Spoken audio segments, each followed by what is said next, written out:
چې راوړم د اتمانځو نه به راوړم د اتمانځو نه به خیرات د علف خان راوړم د اتمانځو نه به خیرات د علف خان ویستلی په مارکیټ کې دی زکات د علف خان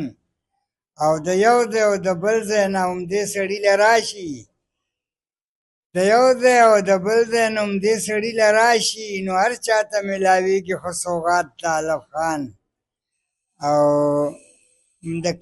ورکوي یې خامخا خو د کیمرې مخې ته یې ورځي ورکوي یې خامخا خو د کیمرې مخې ته یې ورکي او په ټوله دنیا وګوري خیرات د علف خان او بل دی چې یو ورځ به داسې راشي چې به دا سړی باچا شي غندله ملک به هم والي به باد د علف خان ګرانو کتونکو غندل خان کاکا یو شمېر کتابونو مصنف د شب قدر کتوزو سیمې سره تعلق ساتي شاعر ادیب هنرمند د دوی اخري ژوند ډېر د کړم سره غندل کاکا ما ته کال وکړو څه څه نشته ما ورته راځه وخت به ورکوه نو هغه نن رورسېده یو ځای کې ته مشاعره نه پاتې کېږي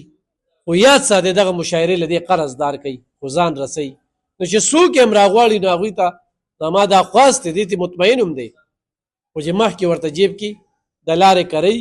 او د لارې دغه خرچه چې کومه ده دغه یې اږدی غندل کاکا څو کتابه لیکلي پنځه دا چاپ شوي دي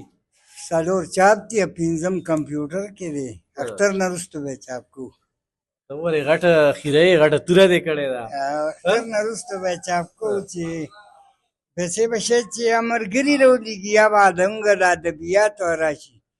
بس هغې نه به هم پکې یو ګړدو دا خو شپږ میاشتو شوې که نه حکومت ستاسو پیسو باندې هم خېټه واچولې ده نه حکومت ګډ وډ دی اخوا ته عمران خان پارټي غوبل کوي دې خوا ته مسلم لیګیان غوبل کوي د مسلم لیګ دی کې څه کار په دې صوبه کې د عمران خان حکومت دی نو په هغې دا د صوبې نه دي دا د اسلام آباد کاته ده ښه دا هغوی کړي دي ما یې خو دوی ناران دي دوی څه کوي صوبې نه موږ ته نشترحال نه 1,500 میاشتې یو راکړي دي 9 میاشتې بله خو د صوبه سرحد پیسې صوبه سرحد نه د خیبر پښتونخوا وي دا خو دوم صوبه ده دا اوس بندي شوي خو شته هغه بندي دي او د اسلام آباد هغه شته خو هغه هم د 8 میاشتې وشوي چې اعلانه دي راغلي حیران دغې ته یو چې دا څه وجه ده پیسې فنډینګ نه دی شوی ورته که څه چل دی صحیح غندل کاکا ژوند څنګه روان دی لکه کړمې ژوند چې د ځوانۍ وي نو ښه مستۍ کې وي او چې ژوند د پیرۍ شي نو ښه د نستۍ جاله شي بیا مزدوري سړی نه شي کولی خواري نه شي کولی ژوند چې په ځوانۍ کې وي نو ما افغانستان هم په مزدورۍ کې غږولی دی کشمیر مې هم غږولی دی اسلام آباد مې هم غږولی دی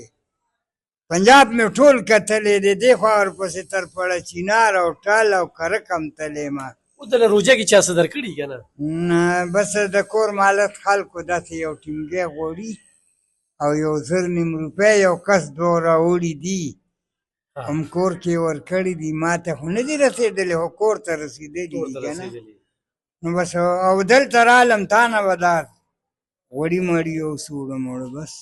کجورې هم دي پکې ښه کجورې مسله چار دی ښه دا زما روژه کې به څه ناڅه وکړي ډېر څه به وکړي بیا به خیر دی داسې 11 ورځې پس به بیا راشي صحیح شو صحیح شو مننه هفته پس رالی خو هر څه خدای 11 ورځې کار کوي دا کوي بالکل صحیح ده که بالکل بس په ډېر څه قبول کړه دا خدای دې آباد لره او دا چې زه یو شعر ورته ووایم چې د ټولې دنیا سره کومک هغه شتمنو ته ووایه څوک زکات وباسي نه وباسي وینې راوینې زه خو نه وینم که نه چې یاره صرف دې شتمنو او دې غټو خلکو صرف زکات ویستنه ستا شان سړی به پکې دلته نه راسه شتمنو خلکو که زکات ورکولې بیا به غریب په دې وطن کې نه و شتمنو خلکو که زکات ورکولې بیا به غریب په دې وطن کې نه و او هر چا به غوستې و خاصه و مالکین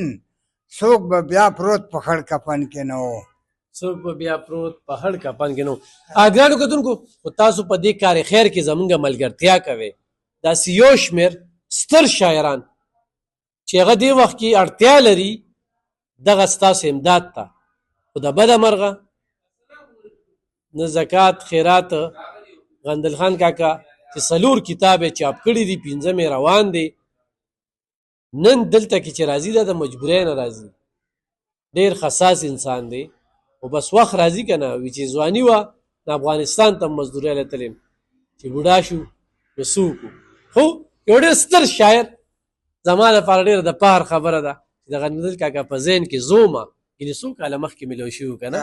چې زه په ذهن کې وم، ما ته یې ټلیفون وکړ او دا هم د الله پاک لاک لاک شکر دی چې زه د دې ځای نه څه ناسه وړي او بیا هم ورته یم چې تر اختره پورې کله مزګارېږې دلته راځه، څه به ضرور وړې. تاسو هم راسره مدد کولی شئ. ډېره مننه، خوشحاله.